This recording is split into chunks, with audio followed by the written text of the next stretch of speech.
Jadi saya sudah membagi dan mempersiapkan bahan dan sebenarnya bahannya secara tersirat maupun tersurat sudah kami sampaikan di berbagai waktu ketika kami melakukan sosialisasi. Jadi kalau secara materi kami sudah siap dan ini bukan hal yang baru bagi saya pribadi. Saya sudah berkali-kali menjadi pendamping utama untuk calon presiden, bahkan 5 kali untuk debat, sehingga saya memahami tentang persiapan untuk debat. Dan saya sudah berdiskusi dengan Bang Dul dan juga dengan tim, ya intinya kami siap. Tapi yang jelas secara khusus, tadi kan disebut mengenai elektabilitas, dari hasil survei berbagai lembaga tinggi menunjukkan bahwa tren saya dan Bang Dul ini terus naik. Hari ini saya juga membaca Carta Politika telah menyampaikan hasil survei yang terakhir yang dilakukan tanggal 19 sampai 21 September, artinya kurang lebih 10 hari yang lalu. Kami sekarang berada di angka 36,5. Buat saya pribadi itu mengejutkan ya. Dari 0 nggak sampai 3 minggu, sekarang udah di 36,5. Mudah-mudahan kalau dipotret per hari ini tanggal 3 Oktober kondisinya juga sudah berbeda lagi.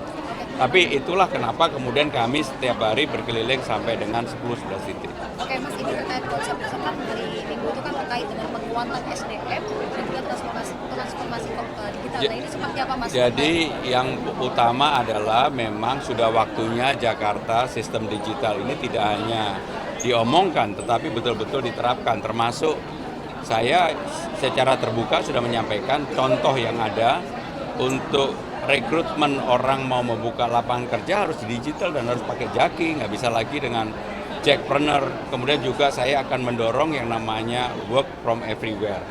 Bisa kerja dimanapun, karena saya sudah membuktikan di kantor saya, di Kementerian Sekretaris Kabinet, ternyata produktivitasnya malah naik tinggi. Jadi saya sudah membuktikan, termasuk hal-hal yang lainnya. Sehingga dengan demikian, bagi saya pribadi, persiapan itu sudah ada. Nanti apa yang menjadi pertanyaan baik itu panelis maupun calon yang berkompetisi tentunya kami siap. Ya. Mas Pram, tadi di awal-awal masa kampanye ini giat sekali datang ke Habib atau ke tokoh agama. Kenapa itu menjadi penting? Kalau melihat Jakarta mau tidak mau maka peran tokoh-tokoh agama itu menjadi penting. Dan saya bukan hanya sekedar ke Habib dan Kiai, saya juga akan berkunjung ke tokoh-tokoh agama lainnya. Bagi saya sama aja, karena seperti yang saya sampaikan, kunjungan ini harus merata. Dan saya juga sudah membuat program untuk itu. Kemudian juga yang tidak kalah pentingnya, saya juga akan datang ke kelompok-kelompok komunitas, masyarakat Betawi, masyarakat Jawa, masyarakat Sunda, Batak, Minang, dan sebagainya. Anak-anak muda dan ini nanti saya juga punya, habis ini punya program oleh anak saya juga nggak tahu kenapa kalau programnya oleh anak itu malah nggak boleh bawa media gitu. Karena Gen Z ini ya cara dia berpikir ya kita ikuti aja. Kalau untuk pertemuan dengan Habib Rizik apakah sudah ada wacana? Habib Rizik saya dapat informasi sedang umroh, kita doakan umrohnya mabrur. Amin, amin. Ya, terima kasih ya Mas. Pekerjaan tidak dibatasi ya Pak. Bapak Ibu Saudara sekalian, saya dari keluarga yang dari dulu sangat sederhana. Maju, kemudian juga pembentukan tim pemenangan program visi misi dan seterusnya tidak kalah dengan yang lain, bahkan kita di depan. Ini artinya Bung Laude dan teman-teman sekalian, saya serius untuk memenangkan pertarungan ini dan saya mohon disupport, saya mohon didukung. Kalau kemudian saya bisa mendapatkan amanah ini, saya berjanji terutama untuk masyarakat yang di bawah. Karena bagi saya orang-orang yang sudah berkecukupan, yang sudah mampu, mereka punya jalan sendiri untuk menyelesaikan persoalannya. Tetapi bagi warga yang tidak mampu, warga yang kurang mampu, sudah saatnya negara hadir, pemimpin hadir untuk menyelesaikan persoalan mereka. Terima kasih. Wassalamualaikum warahmatullahi wabarakatuh.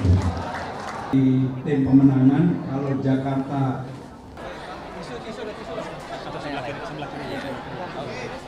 Ayo, anu dulu, Bang Laude dulu. Kalau dia dulu yang punya tuan rumah. Bang. Siap. Gimana? Gimana Bang, aspirasi apa yang tadi langsung diberikan langsung pada Mas Bram? Ya, kan begini. Pemimpin itu, entah itu bupati, gubernur, yang paling sangat terasa, yang paling sangat merasakan tentang kebijakannya itu adalah masyarakat menengah ke bawah, terutama masyarakat miskin. Dan itu semua bisa dibawa oleh ideologi pemimpinnya. Nah, kami kemudian dalam penelusuran menemukan Mas Pram lah yang menjadi tempat kami menitipkan harapan pasca tidak majunya Mas Anies di Pilkada DKI Jakarta. Kami menemukan bahwa harapan-harapan yang selama ini kita perjuangkan lewat Mas Anies, ini bisa kita titipkan ke Mas Pram. Tentu atas dasar ideologi, ya kita baca dari visi misinya, kita diskusi dengan beliau, ya kemudian kita baca melalui sikap, ya melalui pernyataan-pernyataan di media dalam bulan-bulan terakhir ini. Katakanlah bagaimana pernyataan beliau tentang penyelesaian masalah Kampung Bayam, tentang penyelesaian masalah KJS, ya, KJP, kemudian kartu lansia, tentang penataan rumah-rumah kampung-kampung di Kota Jakarta, ya, tentang penyelesaian masalah JIS dan lain sebagainya. Ini semua membuat ketertarikan kami sebagai relawan untuk berjuang bersama memenangkan Mas Pram dan Bang Dul. Kita ke isu selanjutnya Pak. Ini kan sudah semakin dekat untuk debat. Bapak sudah kampanye muter-muter begitu ya, dan elektabilitas semakin naik. Nah ini kan untuk debat tanggal 6 ini adalah debat pertama. Apa Pak harapannya dan persiapan apa yang sudah dilakukan? Jadi saya sudah membagi dan mempersiapkan bahan, dan sebenarnya bahannya secara tersirat maupun tersurat sudah kami sampaikan di berbagai waktu ketika kami melakukan sosialisasi. Jadi kalau secara materi kami sudah siap, dan ini bukan hal yang baru bagi saya pribadi. Saya sudah berkali-kali menjadi pendamping utama untuk calon presiden, bahkan 5 kali untuk debat, sehingga saya memahami tentang persiapan untuk debat. Dan saya sudah berdiskusi dengan Bang Dul dan juga dengan tim. Ya intinya kami siap. Tapi yang jelas secara khusus tadi kan disebut mengenai elektabilitas, dari hasil survei berbagai lembaga tinggi menunjukkan bahwa tren saya dan Bang Dul ini